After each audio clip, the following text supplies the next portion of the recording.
Bex, and I'm a health and fitness guru on television and YouTube. I've worked with some of the most amazing people in wellness, and now I'm introducing my friends to you.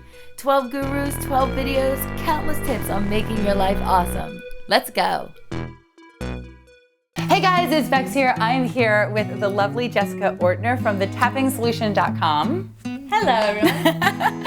And we just finished doing a tapping session over at STYLEmeFIT, so you have to check out that video by following the link at the end of this video. But right now, we're going to talk about you because you have an amazing story, and we have a connection, kind of. Sure. Yeah. Sure. So I want to talk first about how you got into tapping. And if you don't know what tapping is, go to thetappingsolution.com, and learn more about Jessica and her brother Nick and all the amazing miracles you're performing every single day. Thank you. How did you get into this? Because you're very young. Yeah, I've always been passionate about personal development. When I was 16, actually, in high school, I was just really bad at school. I struggled a lot. I opened up a book. I kind of realized that you can choose what books you read, and they're not always assigned to you.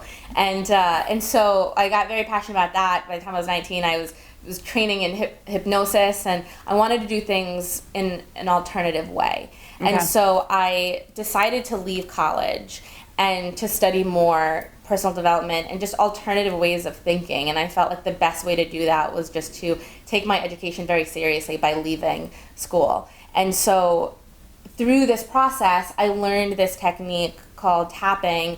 One day when I was sick, I got to the point where following your dreams is really great, but sometimes it doesn't always go as planned. Like right. Sometimes I feel you. You're really working at it and you're tired. And I was sick and I was having a bad day, and my brother learned this weird thing called tapping, and he came over and he's like, you should try this. And so I started to tap on these meridian points like this while talking about how sick I felt. Mm-hmm. And before I knew it, I looked at him and I said, I don't want to get better. And he's like, why? And I was like, I just realized I want to be sick because I need a break. And I was sick. I wasn't faking it. And it wasn't like I sat down at the kitchen table. I feel you so hard right now. Because I'm writing my book, and you've helped me a little bit through that and in the process of, healing relationships around writing my book. And I had this kind of mental, physical breakdown a week ago where I was sick for real. Yeah.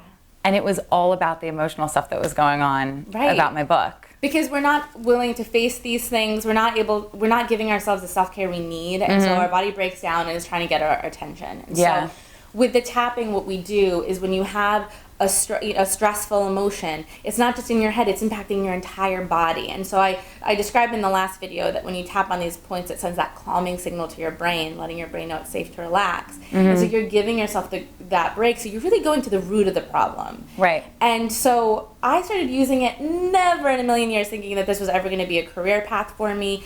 I just loved it. And so I started using it with friends and family. My brother started using it with friends and family. And then we had an idea to make a documentary about it, because even someone who's listening now, they could be like, well, this sounds too out there. This is too weird, too outside of my normal. Not my audience. Not your audience. We're down with it. We do hypnosis together. Yeah, awesome. Well, so I thought there's something powerful about why don't we get real people? We showed the befores and afters. And so we created a documentary film. Then we started doing these online events. My brother came out with a book called The Tapping Solution, which became a New York Times bestseller. And I'm coming out with a book in May, and so it's really taken The girl off. who didn't love school is now writing a book. I know. Or wrote a book that's coming out. Yeah, exactly. That's amazing. But really, I know it sounds a bit cliche and corny, but I wouldn't have been able to do all of this if I didn't have tapping. And anyone who's reaching for a dream, we have to go outside of our comfort zone. And when we do that, we need to have tools that help us deal with the common everyday anxiety we get, those doubts we get that we feel not just in our head, we feel them in our body. And so this is a technique that only takes a few minutes, something, and you can do it. I can't tell you how many emails I get saying, I was panicking at work and I ran into the bathroom and in the stall tapped, and then I was able to go to my boss and ask for what I really wanted. So I want to tell a quick story. Yes. Because I came in this morning and I wasn't expecting to talk about it, but we have a connection, not someone I know, but someone who changed my life. I went to an I Can Do It conference, a Hay House conference, which was so awesome. If you have a chance to do it, go to I Can Do It conferences. I went to this conference, and it was soon after the Newtown, Connecticut shootings, and you were from Newtown. And they had one of the mothers come up on stage and tell her story. And it wasn't a sad story. It was like the story of victory. It was a story that changed my life. It made me change the way I look at my children, my relationships. Since that day, I mean, that 15 minutes that she spoke changed everything. You've actually worked with her. I've worked with teachers in Newtown. So both my brothers live in Newtown. My nephews were in the elementary school next door that was on lockdown for hours. My mom is an elementary school psychologist in the school next door, so she lost Dawn, who was a principal who she worked with for 3 years.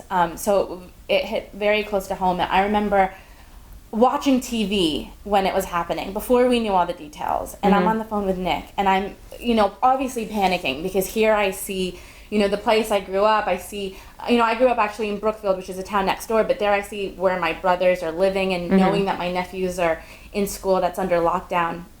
And Nick was like, we have to do something. And I, at that moment, felt like so many, so powerless. And he's like, I know that we can help. And I was like, you're right. So there's a woman called Dr. Lori Layden, and she's a trauma specialist who works in an orphanage in Rwanda teaching children tapping. Wow. Because it helps them, they're genocide survivors, and it really helps them with their anxiety, and the bigger kids can teach the little kids how to tap. And so we had been, we heard about Lori's work in Rwanda, and we started to help fund it. We started raising money. And when this happened in Newtown, we called her and we flew her in. 3 days later, she's in Newtown. And her and my brother started working with the medical examiners that had to process the bodies, teachers. I mean, I worked with a teacher who hemmed my senior prom dress, and she's a teacher in Newtown. And so with that, we created the Tapping Solution Foundation. And so we now have hired Lori full time, and she's moved to Newtown. So we have a little office in Newtown. And then someone introduced us to Scarlett, who lost her son Jesse. And that's who I saw at the conference. That's who you saw. And Nick showed up at our house and tapped with her and the family. And this is the thing, grieving is grieving. It's not like you can tap and suddenly, your heart doesn't ache. But what happens when you have a tragedy like this is there's trauma around it. And so there is that anxiety when you hear the phone ring. There's anxiety when the helicopter. Even in Newtown still, I was just there last week, and they were voting on something, and there were the news trucks. And the news trucks even trigger people when they show up in town. And so what you can do with the tapping is, again, you have this thought, and it creates that physical stress in your body. So you can think about that thought and start tapping to let go of that anxiety and that stress. And so for Scarlett, who lost her son Jesse, she's still grieving, but she's had a huge transformation. And so now she's writing her own book about it, and she's really come out about how much tapping has helped her. Tapping helps you get through it. It doesn't eliminate, it allows you to go and make the important steps. And I heard a beautiful quote the other day. It was something like, I'm going to paraphrase it because I'm not, my memory's not fantastic. But it was that everyone has pain, everyone has heartache in their life.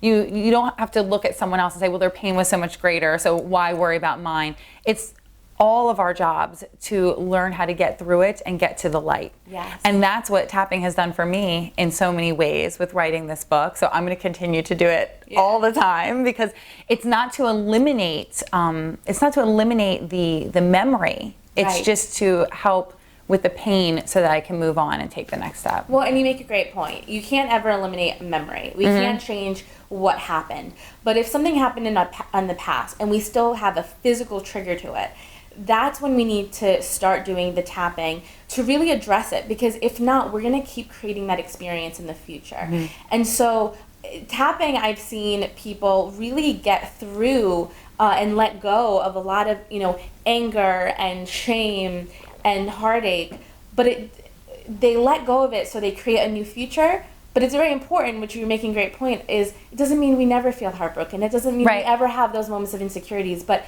the difference is they don't grab us like they used to. We don't feel like we're a slave and we're being hijacked by these feelings. Exactly. So thank you so much for being here. I have one more question before you go, and I ask everyone who sits next to me this question, all the important people. What is the meaning of life according to Jessica Ortner? The meaning to life is to experience as much joy as possible. Yeah, I think it's something that we think that our value oftentimes comes from working hard and achieving and doing a lot, and we don't have the chance, we don't allow ourselves to have the chance to simply stop and enjoy. And I think that's made a huge difference in my life, is to realize that I need to make joy a priority. How do you do that? By having moments. I don't think it's about like achieving. I don't think you do joy. You know, I don't think you get there, you work towards joy. I think joy is a moment of, even if you're standing in the grocery line and there's a long line and you're like, why is everyone at Whole Foods right now? You have a moment where you can just either think about something that makes you happy and notice some beauty around you, but making the mundane magnificent, finding those moments of joy. Making the mundane magnificent. I love that. Thank you so much. Thank you. Yay, victory. Yay.